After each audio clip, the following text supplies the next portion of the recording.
Hi guys, it's Kral the Art Gal, and I'm back with our final element in our Element of Art series. And today we're learning all about form. Form is one of the elements that helps us understand how a three-dimensional object takes up space in our art. Form can also be flat. You can show form in the way that you shade it, in the way that you draw it, but today we're specifically talking about three-dimensional form. So remember a few weeks back we talked about shape. A shape is flat, where a form is three-dimensional. Like a circle, you can draw a circle. A circle is flat on a piece of paper, but a sphere is three-dimensional. It's round. You can see it from the top, the bottom, all the way around. Then there's a square, and a square becomes a cube. A triangle becomes a cone. Mine is a little wonky, but you get the idea. And then you can even make a cylinder, which kind of looks like a can, maybe a can of soda or sparkling water. I made a three-dimensional heart made into a little Valentine's Day ornament. And I even made a little guy. Today, we're going to be using a form to make a little trinket dish or a bowl, like this one. Artists use form to make things look real and solid, whereas sculptors always use form because their art already exists in space.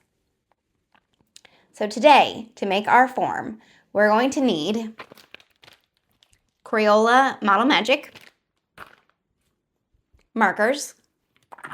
I'm specifically using these Crayola metallic markers, but really any marker is fine.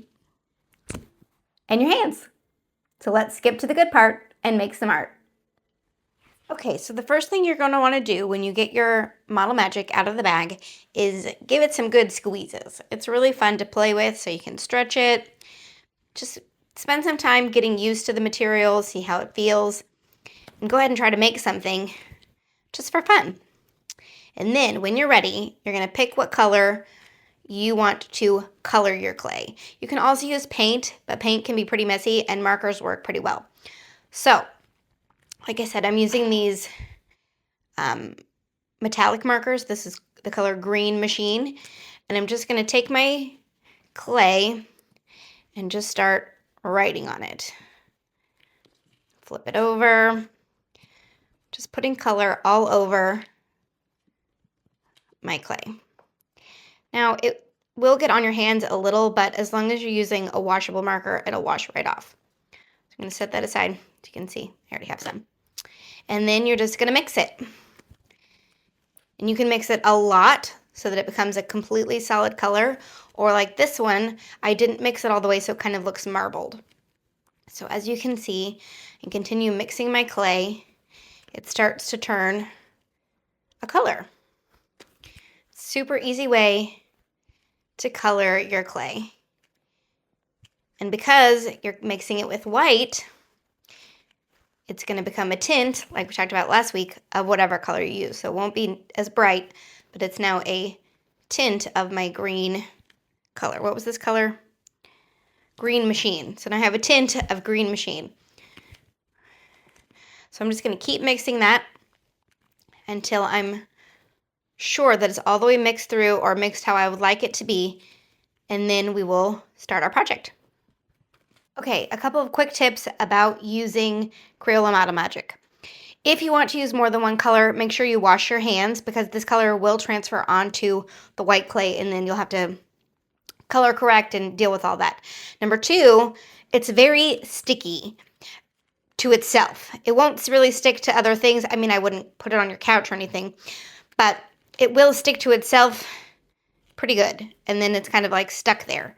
So if you don't want it to be somewhere it's not, don't touch it to itself. As you can see, it really adheres pretty well. Once it's been dried out a little, I mean, it is dry to the touch, but it is still kind of squishy.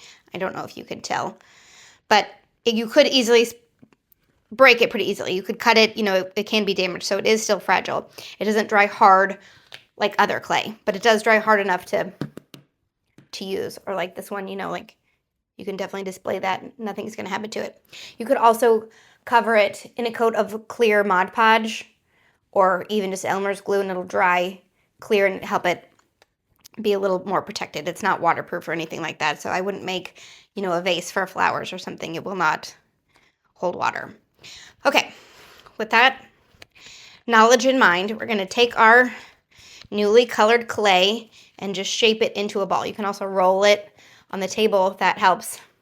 You just want it to be a nice ball. Then you're going to take your thumbs, and we're making what's called a pinch pot. You're going to take your two thumbs and just push down into the middle so you have a little divot in there, and then turn it and do the same thing on the other side. So you can see we're starting to make the inside of our bowl. So now it's just about playing around. Last week I made one in the shape of a heart. You can make it into a square. You could really make it into anything. So my bottom is not flat, so I'm going to push it down on my surface. Ideally, this would be your kitchen table, a counter. I'm going to push it, and then I now have a flat bottom. So I'm just going to continue shaping my bowl how I want it to look, using my fingers.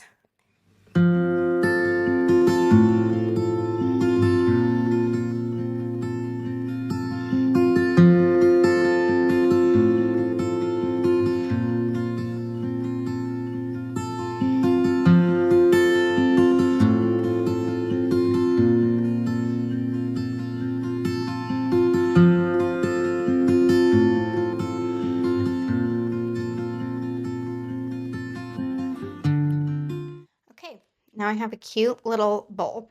This is a great project to keep in mind for holidays, for Mother's Day. Like I said, I made a heart-shaped one last week, perfect for Valentine's Day.